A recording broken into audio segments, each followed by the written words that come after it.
প্রিয় BA third সেমিস্টারের ছাত্রছাত্রীরা, আজকে আমি যে বিষয় নিয়ে আলোচনা করব সেটি হচ্ছে তোমাদের যাদের পলিটিক্যাল সায়েন্সের অনার্স পেপার রয়েছে CC5, সেই CC5 থেকে আমি তোমাদের আজকে 15 নম্বরের মাত্র 4টি প্রশ্ন বলে দেবো, যে 4টি প্রশ্ন করলে তোমরা 15 নম্বরের 2টি প্রশ্ন কমন পাবে। 4টি থেকে 5টি প্রশ্ন তোমাদের বলবো। তো তোমরা যারা ভিডিওটি দেখছো স্কিপ না করে প্রথম থেকে শেষ পর্যন্ত দেখতে থেকো, এবং এই 5টি প্রশ্নেরই সম্পূর্ণ টু দি পয়েন্ট অ্যান্সারও আমি আলোচনা করে দেবো।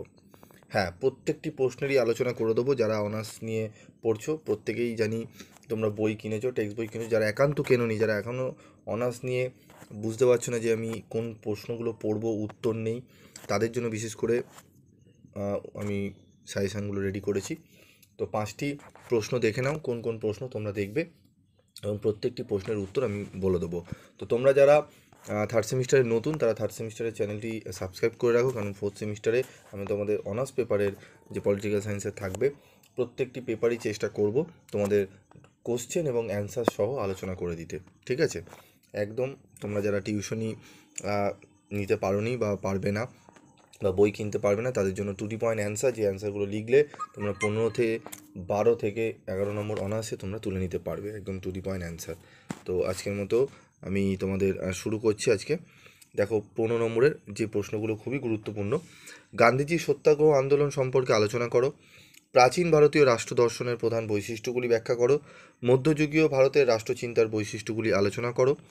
জাতীয়তাবাদ প্রসঙ্গে বঙ্কিমচন্দ্রের বক্তব্য আলোচনা করো। রাষ্ট্র সম্পর্কে গান্ধীজির ধারণা বিশ্লেষণ করো। এই 5টি প্রশ্ন তোমরা ভালো করে করবে। কি বললাম আবার দেখে নাও। গান্ধীজি সত্যাগ্রহ আন্দোলন সম্পর্কে আলোচনা করো। প্রাচীন ভারতীয় রাষ্ট্র দর্শনের প্রধান বৈশিষ্ট্যগুলি ব্যাখ্যা করো।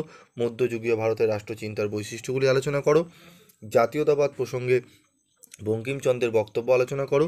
রাষ্ট্র সম্পর্কে গান্ধীজির ধারণা বিশ্লেষণ করো। তো এই 5টি প্রশ্নেরই সম্পূর্ণ উত্তর নিয়ে আমি পরবর্তী ভিডিওগুলোতে আলোচনা করব, এবং 10 নম্বরেরও আমি তোমাদের 5টি প্রশ্ন বলে দেবো, যে 5টি প্রশ্ন পড়লে তোমরা 10 নম্বরের 2টি প্রশ্ন অনার্সে কমন পেয়ে যাবে। তো তার জন্য তোমাদের পার্ট ভিডিও দেখতে হবে। পার্ট 1-এ এটি আলোচনা করলাম, পার্ট 2 এবং পার্ট 3-তে আমি আলোচনা করে দেবো। পার্ট 2-এ আমি 10 নম্বরের প্রশ্ন এবং পার্ট 3-তে আমি অ্যান্সার নিয়ে আলোচনা করব।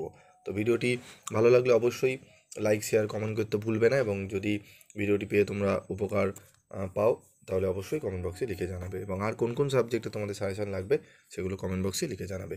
আজকের মতো এইটুকুই। দেখা হচ্ছে পরবর্তী ভিডিও ক্লাসে। সকলে ভালো থেকো, সুস্থ থেকো।